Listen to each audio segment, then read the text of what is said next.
right. So this is us, gentlemen. Screaming accident.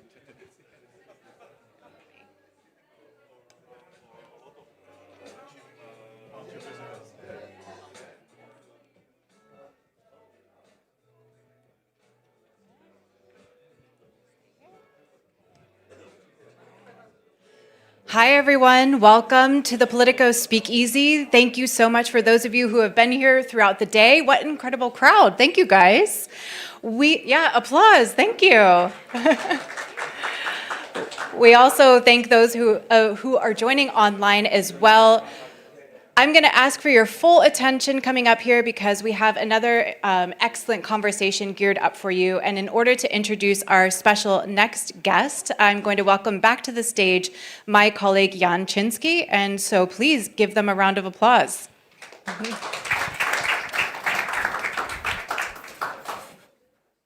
Thanks very much, yet again. And I would like to welcome our guest for this panel, Hanna Pevkur, who is Estonia's defense minister. Thanks very much for agreeing to the chat. I'd like to start with the obvious question. How do you read the back and forth from the Americans' Hegseth's decision last week to cancel the deployment to Poland? Some of those American soldiers were also going to be linked to Baltic security. And then last night's Truth Social posting by President Trump that 5,000 troops are going into Poland. What kind of signal does that send to frontline European allies? Well, first of all, thank you very much for inviting me, and it's a great pleasure to be here. Well, the readout is quite simple, nothing new. We've seen, or we've known that for a long time. So when President Trump was elected, basically he said from the very beginning that the force posture in Europe will be reduced, and they will focus more on eastern side of the globe. And this is why it was just a matter of time when this will be implemented. During that implementation, you also have different, let's say, sinusoids in this communication. That in one moment, Chancellor Merz said something which was not well taken in the White House. You had Truth Social post that 5,000 people will be taken out from Germany. Then most probably would happen that you need to make a plan to do that. So to make a plan for that. In one moment, maybe you see that taking out a brigade from Germany, which is station brigade, is not so easy because there are families, there are kids, there is a church, kindergarten, school. So it takes time. But on the other hand, you need to make it quick because the mid-elections are coming and you have to act. So and when you look at the possibilities, then the easiest possibility was to say we stop the rotational forces and then let's see. So obviously this created a small turbulence, and now we see that most probably these 5,000 which will be taken out from Germany will be redeployed to Poland. But as an ally really feeling the danger posed by Russia, does that make you less secure? Or are you also sort of looking at the way that Trump framed this as linked to his personal relationship with the Polish president? Does that create a new dimension for a country that it's less dependent on the institutional architecture of NATO and more on a leader's personal relationship with the U.S. president in getting security or not? Well, one of the things we have to understand that I have no doubts in the professional experts in U.S. Army or in U.S. intelligence community. So they are top professional, very good people who can deliver the best possible intel for the decision makers. So this is clear. And the network the U.S. agencies have is amazing. Also working with us, with many other countries all around the globe. So the information to make these decisions is there. Now is the question how you interpret this information and what are the decisions based on that information. So regarding that, can we trust is the everlasting question. Can we trust US?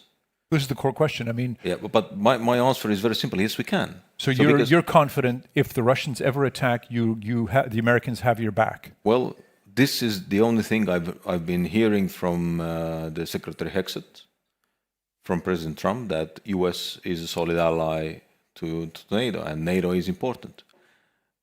Of course, politically, we can speculate about many things. So we don't have the crystal ball here, or the tarot cards, to discuss that. But at the end of the day, what matters is that we have approved, with the leadership of President Trump, the new regional plans. Okay, this was done during the Biden, but nevertheless, last year, 2nd of June, we approved the new capability targets. Mm-hmm. And these capability targets are for Estonia, for Czech Republic, for the United States, and for all the 32 members of NATO. So these capability targets, together with the regional plans, will give us the understanding that which is the role of each country. To take that role is that I sometimes compare, NATO with the symphony orchestra. That you have violins, you have drums, you have trumpets, and when the first violin is not playing the right tone, well, the symphony sounds bad. But when everybody is doing their job, so Estonia is doing its job, Czech Republic is doing its job. Is the US playing the right tone? Well, we don't know that, to be honest, because we've not played symphony together. Okay. But we've exercised together and we trained together. And based on these exercises, based on these trainings on the military level, I see full commitment of the US military. I have not seen any doubts on the military level. And this gives me the confidence that when we need to, or if we need to defend Europe or the alliance, we are there. Right. That the Americans would be there. And the Americans will be there. I'd like to shift a little bit to the news. We've had several Ukrainian drones which appear to have been redirected with electronic warfare by the Russians into the airspace of Baltic countries. A Romanian jet shot down a drone over Estonia recently. How do you read that? And are you sending any kind of message to the Ukrainians to stop their bombing campaign against Russia so that these drones don't end up in your airspace? Well, first, let's clarify a couple of things.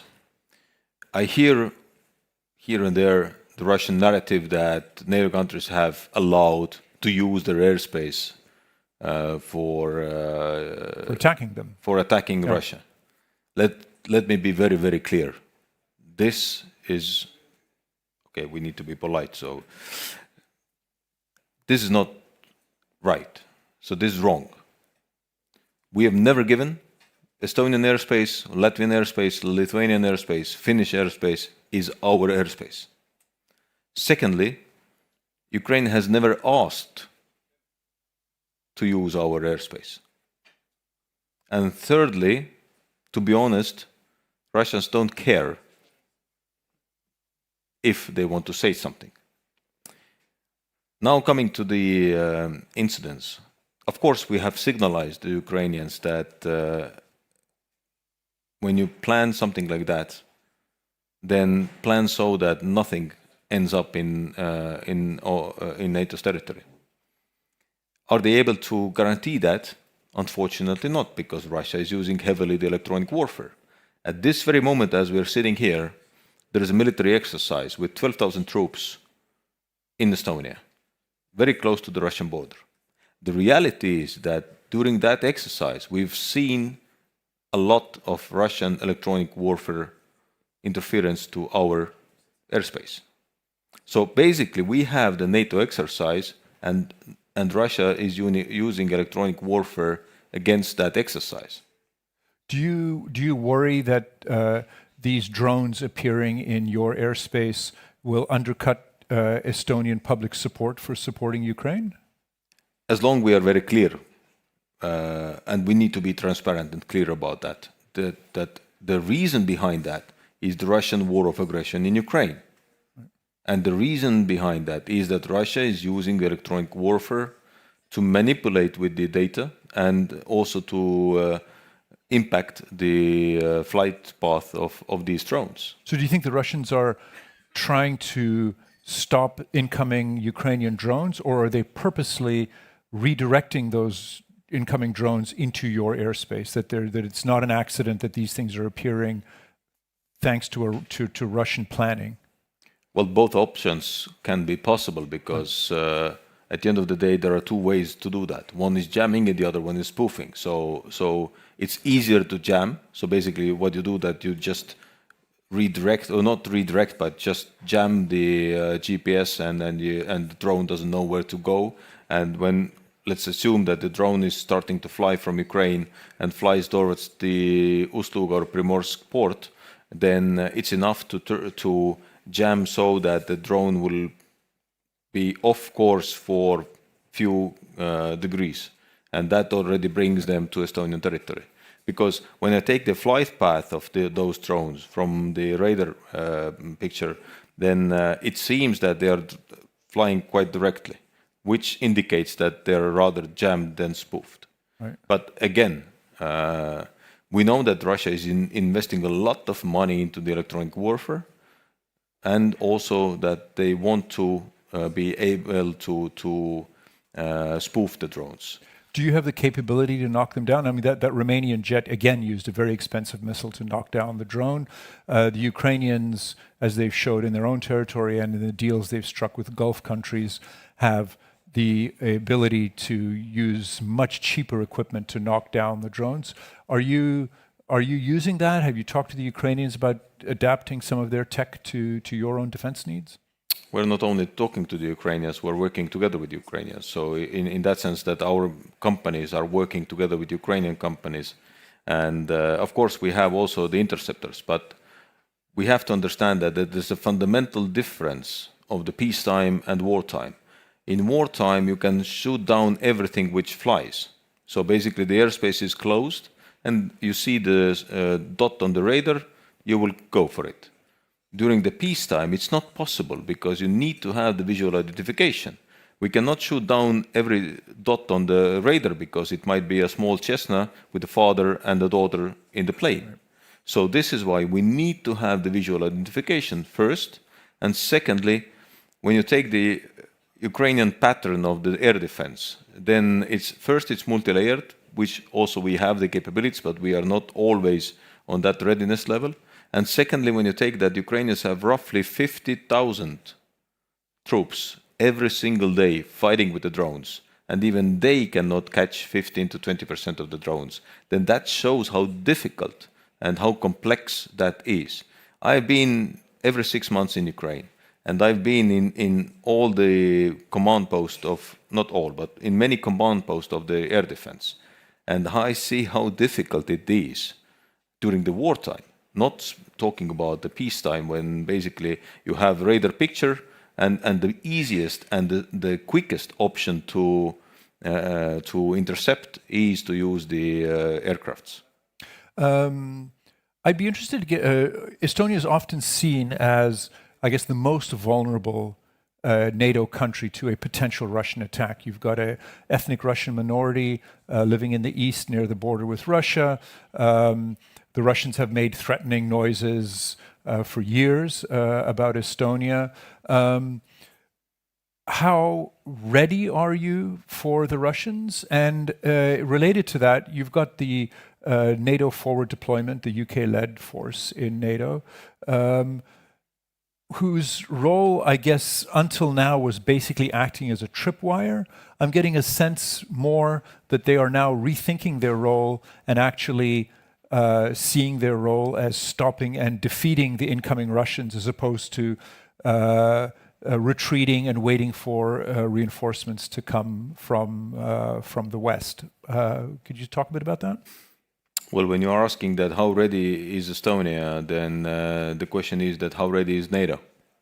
But to be honest, I'm being very frank, Estonia is more ready than NATO in general. We have reserve force, and our army is based It's a couple of 100,000 people that you can pull up to the army, right?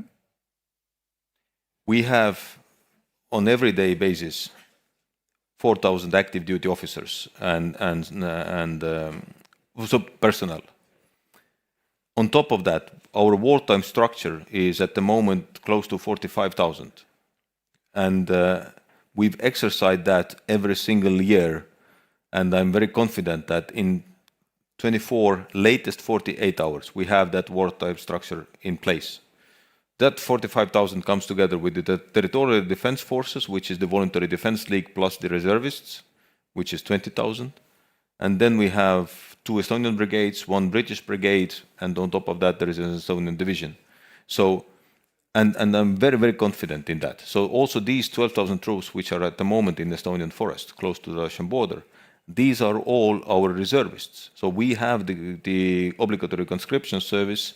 Each year we train 4,000 new soldiers, and this is our strength. This is the deep. So when you bring that to the US perspective, for instance, and when you take, let's say, and we will increase our the wartime structure to 55,000 in upcoming years.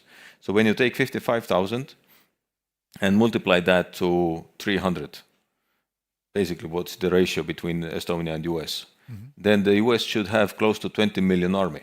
Right. So this is the ratio to understand. Full sort of mobilization of your resources to... Not full mobilization, as I said, it's the wartime structure. Right. Mobilization reserve is additionally to that. Right. Now, when you talk about the Russian population, with all due respect, we have 4 to 5 million Russian speakers in Germany, which is basically the number of people we have in total in the 3 Baltic states. Yep. In Estonia, during the full scale of invasion, we've never had a demonstration supporting the war in Ukraine. We've seen that in some cities of Europe. So now tell me where we have the problem with the minority. So they're loyal Estonians. Go to Narva, ask from the people in Narva that, do you want to live in Russia? Right. The answer will be never. Right. So, of course, we have the Russian minority. Every country has a minority. So we have also 50,000 Ukrainians or more. So does that mean that we have problem with Ukrainians? No.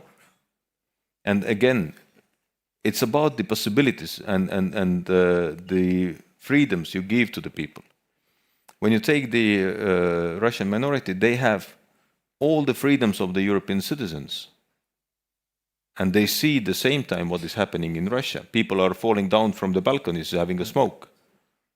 So people don't want to go there. Right.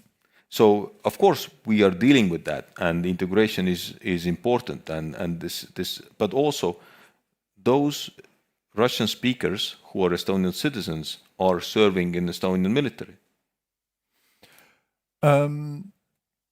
Analysts will spin up scenarios, which I'm sort of skeptical of, as of a repeat of the Little Green Men Crimea playbook by the Russians if they were to try something. Doesn't seem all that realistic to me that people would have learned the lesson of that, and that could not possibly happen in Estonia. Are you confident that the Russians would not try that sort of an approach? Well, first, when there are green men, then they will put into the jail or they will be eliminated. Secondly, when Russia is starting some other operation after that, then this is Article 5. And this means that Russia starts the war against NATO. So we are very clear here. So obviously we see that the hybrid actions of Russia are always, or let's say in last years, they've increased the pressure. And we see that, they hired, the Russian services hired some people to attack the car of the Minister of Minister of Interior. They've put cars into fire. So we see the hybrid actions, but we are also sending these people out of Estonia. Right. And what helps is that we are transparent. That if someone is doing like that, and we can say that this was the job of the Russian services, then we also say that. So you need to show to the people that there are people who are ready to work for the Russian services. Hybrid attacks are by their definition, difficult to apportion. They fall below the radar of full acts of war, but are very disruptive. Do you contemplate turning to NATO's Article 4, either with the drones or with any of the other hybrid incidents that you've had? Well, first, Article 5 is defined always by a member state. Right. And also there is Article 4, right. So consultations before that, and Article 3, which means that you need to have your own capabilities. Right. So there is a gradual increase of the escalation ladder. Secondly, if the country sees and feels that this is the case of Article 5, then we have the right to go to the North Atlantic Council. Right. So obviously we are monitoring very closely, and then we are not, some cowboys shooting around everywhere and going just to NAC and say, okay, it's Article 5. We know what are the consequences of implementing Article 5 or executing Article 5. So this is why we don't have any illusions. We are taking it quite calmly. We respond to these hybrid attacks properly, and if needed, we are also ready, of course, to go to NAC and to start execution of the Article 5. Of Article 4 and then Article 5. Well, yeah. Depends. Yeah. After 9/11, when was the only time when Article 5 was engaged, there was not Article 4 before. Right. So the precondition of Article 5 is not Article 4, to be clear. Super. Thank you very, very much for your time and for walking us through the incredibly difficult situation that you find yourself in. And thanks everybody for being here. And up next is my colleague Anne McElvoy, who will interview the Czech President Petr Pavel after a short break. So don't go anywhere. Thank you. Thank you very much. Thanks very much. Thank you.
So if I go slowly onto the stage, it's no reluctance. So this is our music. You're going to follow me. All right. Do my best.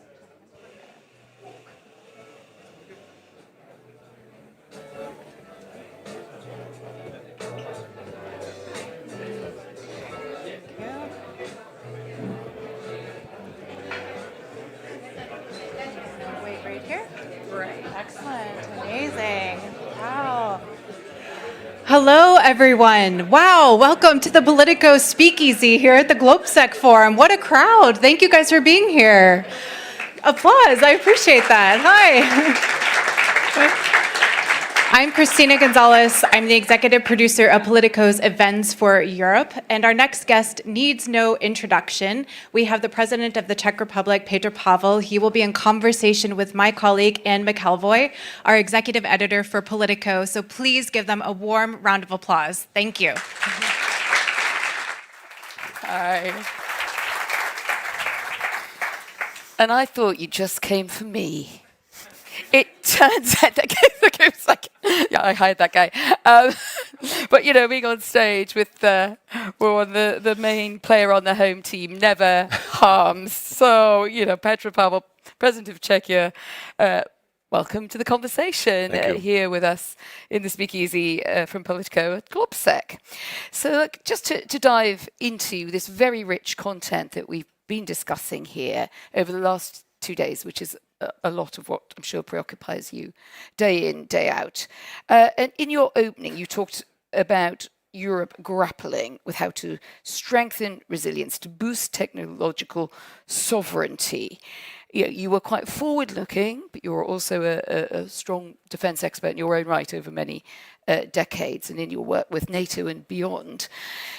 Do you believe that we are now, as we meet here in Prague, in a period where the continuing threats and the fallout we just heard about in the last session there about the stray drones getting too close for comfort in the Baltic states, obviously with Russia steering that in the background, that we are at a particular moment of danger?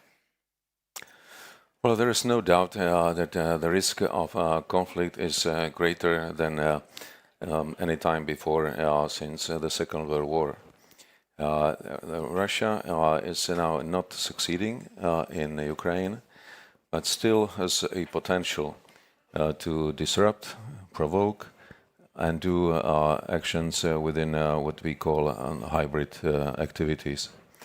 And that has always a risk of spreading into bigger conflict when provocation is responded by proper means and then used as a precursor for further conflict. We may become part of conflict very quickly. So I wouldn't underestimate it, but I wouldn't also say that we are at the brink of conflict. And how are you assessing the other big sort of background rumbling story, I think, that has unnerved a lot of allies of Ukraine and proponents of the kind of stronger European security that you were advocating, Mr. President? Is this sort of on-off US position on troop deployments, the threat to withdraw 5,000 the armed forces there from Germany, and then a sort of equal threat to do something similar in Poland on the rotation of forces, but that seemed to be reversed yesterday by President Trump. That particular angle, knowing as you know the importance and the interleaving roles of the armed forces within the NATO construct and defence of Europe, does this concern you? Well, what concerns me is uncertainty, unpredictability that we now see even within NATO. We used to be informed by allies about any changes in numbers and presence. The decision to deploy additional troops to Poland was announced apparently without any coordination with NATO. And it's strange when you realize that Supreme Allied Commander in Europe is an American four-star, and he's supposed to run all defensive operations in Europe. And suddenly he was probably not informed about having 5 more troops on his area of responsibility. But I believe that we will manage these issues within standard procedures in NATO. But can I just ask you, to throw in a question? I find you believe then that President Trump was being disrespectful to this, in essence, to his own top NATO general, the US general? Well, I don't have any detail about their internal communication.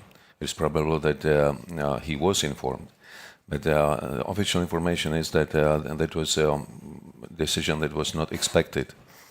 I believe that within NATO we have procedures that are well established over decades, which are always leading to good coordination so that we use our resources in a very efficient way.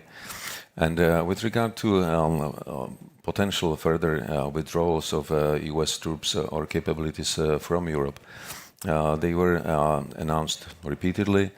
I believe that we have to take it seriously, and I would only argue that it is necessary to coordinate with our American allies a detailed plan of that intended withdrawal, not only in a number of troops, but especially in what we call strategic enablers, such as airlift, intelligence, logistics, communications, which are the capabilities that are now mostly provided by the United States. But European countries are able to come up with a substitute to these enablers, but it will obviously take some time. And I believe that it is in the interest of both the United States and European allies to do it in a coordinated way. Is the Czech Republic itself pulling its weight in NATO? Prime Minister Babiš has cut defence spending to around 1.8%, I think, of GDP this year. Well, that's sizably under the 2% NATO target. A lot of countries are talking about going further, faster than that in the circumstances. And the alliance itself has said it's ramping up defence spending with a 2035 target. So tell me what you think about the Czech position. Well, a Czech position is now being formed. Prime Minister Babiš expressed his will to present the approach of his government to defense spending and to meeting our allied commitments in Ankara. I believe that he should be given the chance, and we'll see what will be a final position of the government. Up to now, what I heard, the position was developing, that the government is committed to spending at minimum 2%, that they are committed to meet targets agreed in The Hague last year, and also other commitments with regard to capability targets. So verbally, we are very much aligned, and we will see what will be the actions. Sorry, just to be clear then, so you think that story that talked about 1.8% of GDP was actually on the lower side of expectations. Are you expecting the Prime Minister to commit formally to a 2% target? Well, I heard two statements. One confirming that his government would spend on core military expenditures 2%. And the other that he doesn't intend to do so, but I don't want to guess which one will be the final one. But from what I heard, the government is committed to spend 2% on military requirements, not only on those that are related to defense, such as infrastructure and so on. Would you think it would leave Czechia exposed to danger if that number did fall beneath the 2% level? Clearly, yes, because if we spend less than 2%, if we don't follow the trajectory growing towards more than 2%, up to 3.5 within a decade, and hopefully even earlier, we will not be able to meet our capability targets, which translated into human language means that our military will not be combat ready. and as such, it will not be able to protect our own citizens. That's an easy argument. We are not spending money to make anyone happy. Even in Brussels or Washington, we have to spend this money to make our military combat ready to protect our citizens if necessary. Is that a persuasion that you've tried to undertake with Prime Minister Babiš yourself? We had a number of meetings, and I believe that we will continue in very practical communication. I do have some background in defense issues, and I would use it to explain it. Yeah. I think it's your career fan club might be in the room tonight. You're also having something of a standoff with the Prime Minister over who represents Prague at the Ankara summit upcoming in July that you mentioned. Now, you've attended all annual NATO summits since taking office in 2023. As you say, you have a long history there with the organisation. At the moment, it appears that you're not intended to be part of the government delegation. Can you give us an update? Well, we will have a decision made by the government on the composition of delegation and hopefully even mandate by the 8th of June. And before that, it's just speculation to say who will go. In my view, the decision could be a compromise, which I offered to Prime Minister. Not to compromise constitutional duties of a president, to represent a country abroad, and at the same time the habit that we have here in the Division of Labour for 3 decades, where president used to represent a country at NATO summits and the UN General Assembly, and Prime Minister at all events related to European Union. There is no reason why to change this rule, and that's why I have to protect the position of a president because constitutional duties are not optional. It's my obligation, it's my job to do. That's why. So this is a stand and fight issue for you? Well, not necessarily standard fight. I think it's so far lack of ability to come to an agreement, but I hope that we will come to an agreement. And how would you go about persuading the Prime Minister on that score? I think you have to wait till early June for the government to decide the official delegation. If you were excluded, you would have the option to go to court, as you say, because it is a constitutional matter. Is that what you would intend to do if you were excluded? Our constitution is not specific who would go where, and it's right. Constitution expects that 4 main constitutional figures will be in a position to agree, and we had such an agreement for more than 3 decades. And whenever there is any change, I would expect that these people would come and agree on a compromise. What I saw so far was just one position against the other position. There was no compromise offered by the government so far. I have come with a compromise. I hope that it will be understood and accepted. But you wouldn't rule out legal action if it came to an impasse?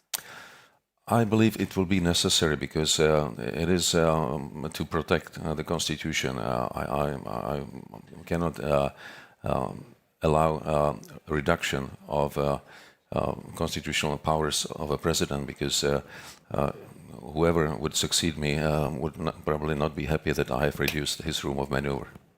That's always a good argument for those who come after.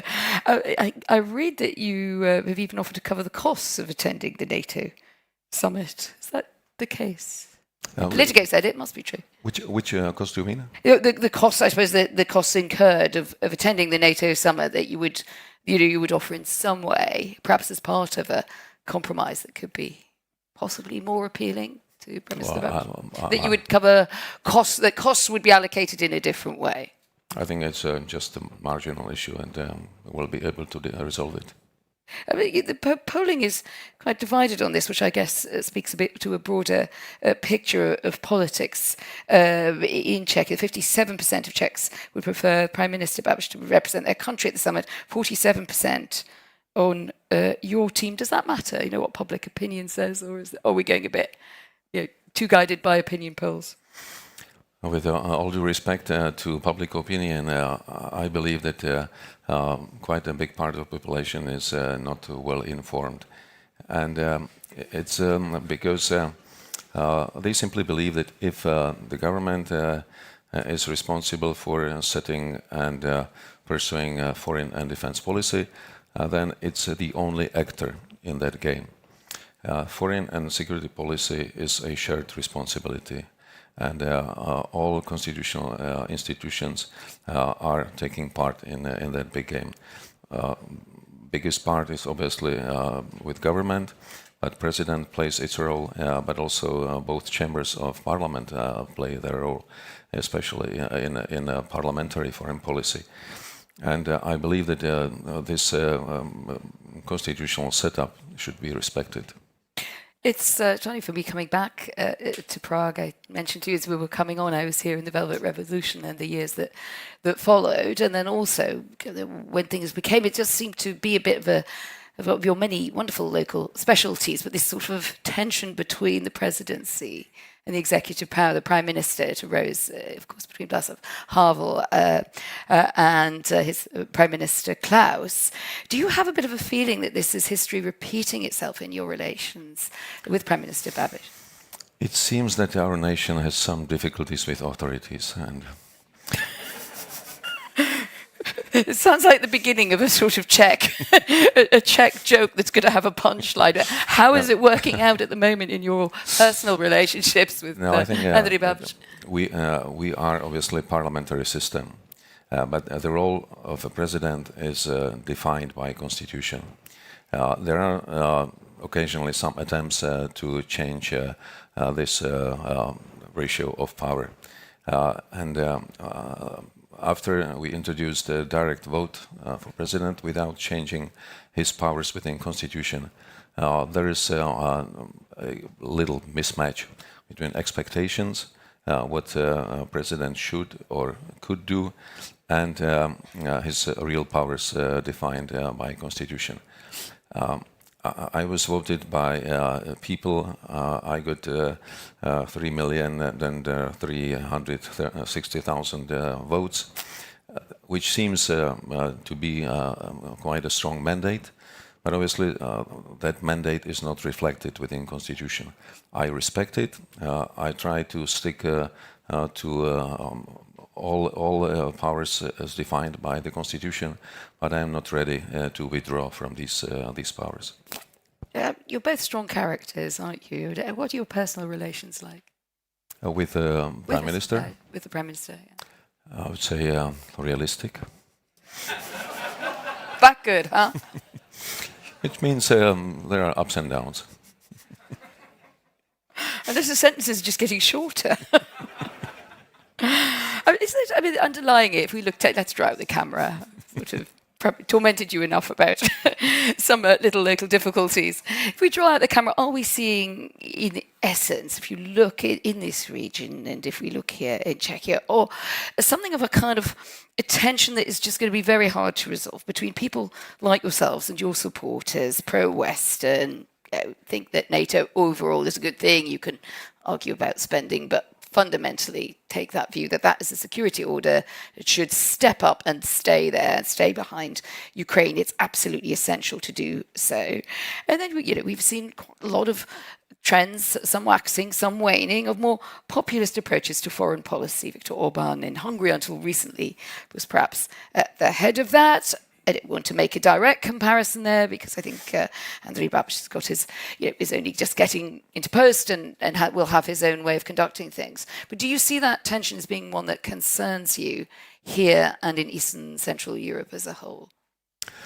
There is a tension, and it's mainly caused by the fact that we live in a very luxurious situation, being surrounded only by allies and friends. And that's why many people don't see the urgency of threats and risks that are coming from war in Ukraine, from war in Middle East, or from other crises. We also witnessed steady economic growth, improvement of social standard within society. Unfortunately, that apparent and objective growth was not supported by growth of public confidence in our own situation. So people tend to believe that our situation is worse than it actually is. With regard to economic figures, social figures, and many other standards, we tend not to compare within Europe, not even beyond, because if we do that, we would immediately understand that by many standards we are, let's say, in first third of European EU countries, but quite a big part of population believes that we are probably the worst in the EU when it comes to social standards, to healthcare and educational system and economic performance, which is not true, but it's probably convenient for some politicians to maintain such a tension because they can build their support on disappointment of people. I believe it is not responsible. It could be dangerous because we may live in a distorted reality. You've had such a long period, I think you referred to yourself, I mean, really 3 decades of being imbued with the values of post-89, post-1990s, the integration, the enlargement of the EU and the military expression of that, and NATO. I mean, have you been sort of disappointed in some ways to see where we have ended up, as you say, the return of kind of doubts about the Western liberal democratic order, the frustrations of populations, even to an extent, you know, sitting on stage with Ana Brnabić from Serbia, you will know well, the former prime minister and speaker there, you know, who had particularly Serbian view, but, you know, she made her case strongly that it's not enough to just say, you know, we can't deal with Russia, you know, we have to just stay firm on the NATO agenda. Do you have some understanding of that there are players in the region who just think this Russia threat is so big, we don't necessarily trust NATO, we don't necessarily trust Western leaders, or Donald Trump indeed, to take us through it. We should deal more, you know, more amicably with Russia? Well, I think there are some good reasons for countries that are not members of the EU or NATO to have some doubts about EU or NATO. But we also have a number of people within our own countries who are members of NATO and EU for a long time who are very uncertain and worried about the developments. We are now going through really big change. The whole world is in transformation. The old order slowly disappears, and the new one has no borders, no boundaries, and it's just a turmoil which people observe, and it creates a lot of uncertainty and also a feeling of insecurity, and rightfully so. So I believe it is now proper time for all of us to focus on a very open and informal debate about where we are, where do we want to go, what do we have to do, because otherwise we'll be somehow lost in that boiling pot. It's now quite complicated to have such a debate even within the democratic family of countries, because such an open and informal debate is not really possible when the strongest member of this family doesn't want always to listen. But I'm confident that we will overcome that period, and we will be again able to identify main direction of our efforts. I've been trying to end just on a question that people might just be curious about the person I'm talking to. I was thinking, what shall I ask President? I looked back to your very impressive military record, and you've really done some tough stuff. I think you've got a cupboard full of awards that that make that pretty clear. What have you learnt from your time in military life that you take every day into your routine, or you think is something we should maybe the military values that civilians can learn from in these troubled times? My experience, but also experience of all those who were any time in war zone and saw people dying. I think before people start dying, it's still manageable. We shouldn't be paralyzed by stress from what is going on around, because things may be always worse. So let's not be frustrated with a lack of understanding, a lack of progress in a number of issues, because it's still well manageable. And I believe that before we start really fighting and dying, it's always time to be optimistic. What a great note in which to end. Thank you very much, Mr. President. Thank you for joining us. Thank you. Thank you.